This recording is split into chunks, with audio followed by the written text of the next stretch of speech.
while millions are screaming at their TVs, painting their faces, and emotionally wrecked because 11 strangers lost a game. There's a huge group of people who couldn't care less, and neuroscience suggests their brains might actually be wired differently. Stick with me, because what I'm about to reveal will completely change how you see the sports-obsessed people in your life. Here's the truth nobody talks about. Not caring about sports doesn't make you boring. It doesn't mean you lack passion. And it definitely doesn't mean there's something wrong with you. But there is something fascinating happening in your brain that sets you apart from the 60% of Americans who follow sports religiously. Let's start with the obvious question. Why are so many people obsessed? Humans are tribal creatures. For thousands of years, being part of a group meant survival. Your tribe protected you, hunted with you, and kept you alive. Sports? They're just modern tribes, with better merch. When someone watches their team, their brain releases oxytocin, the bonding hormone, the same chemical that makes you love your family. Wild, right? Their brain literally convinces them that millionaire athletes are part of their clan. Now here's where it gets interesting. People who don't obsess over sports often have lower tribal instincts. Their identity isn't tied to belonging to a group. They're more individualistic.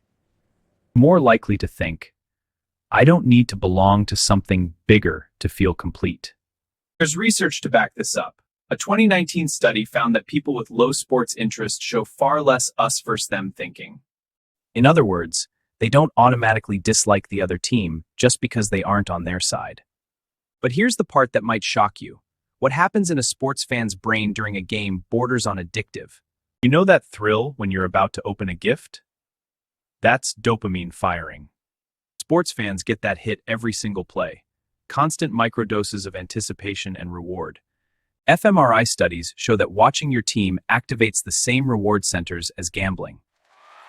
And the uncertainty, the will they win or lose factor, is what keeps the dopamine flowing.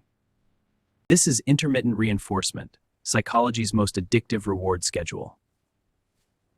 The same principle that makes slot machines irresistible. Your brain just wants more, more, more. For people who don't care about sports, their dopamine system simply isn't triggered by someone else's competition. And it might even be in your genes. Research from variations in dopamine receptor genes can predict how invested someone becomes in competitive spectator activity. Your indifference to the Lakers winning might literally be in your DNA. There's another layer. Sports fans often experience something called basking in reflected glory. When their team wins, they say, "We won." When it loses, "We lost." Notice the pronoun switch. People who aren't sports fans rarely do this. Their self-esteem is more stable, less tied to events outside their control. Now, don't get me wrong, I'm not saying one is better than the other, but there are real psychological differences here. And here's the twist. Sports fans often score higher on empathy measures. They deeply care about other people's struggles, even strangers in jerseys. So why don't non-sports fans feel the same way? It's about where empathy is directed, social causes, creative challenges.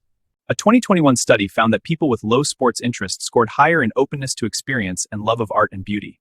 They're chasing the same emotional highs, connection, meaning, transcendence, but in art, music, nature, or ideas. For some, not caring about sports is even a defense mechanism. Maybe gym class was a nightmare. Maybe they felt excluded by sports culture. Maybe they reject the aggressive competitiveness tied to fandom. Or maybe they just find it boring. Either way, it's valid. Here's what explains the gap between sports fans and non-fans, how they find meaning. Fans get narrative thrill from underdog stories, comebacks, rivalries. The unpredictability is compelling. Non-fans find sensationalism, I can't control, performed by people I don't know. Both perspectives are valid. One finds epic stories in championships, the other in novels, creative work, relationships, or scientific discovery. Psychologists call this parasocial investment versus direct engagement. Fans invest in relationships with teams. Non-fans prefer investing where their care truly matters. Here's another fascinating point. People who don't obsess over sports often feel more present in their lives. They're not spending hours living someone else's struggles. They're fully engaged in their own. There's something quietly radical about that. So here's the takeaway. If you don't care about sports, you're not missing some fundamental human experience. Your brain just processes reward, connection, and meaning differently. Next time someone asks, "Did you see the game?" and you honestly don't care, remember, you're not broken. You're not boring. You're just playing a different game, one that might actually have higher stakes. If this made you think, wait until you learn why quiet people process information differently than everyone else, and why that could be your biggest advantage. Click one of these videos and find out.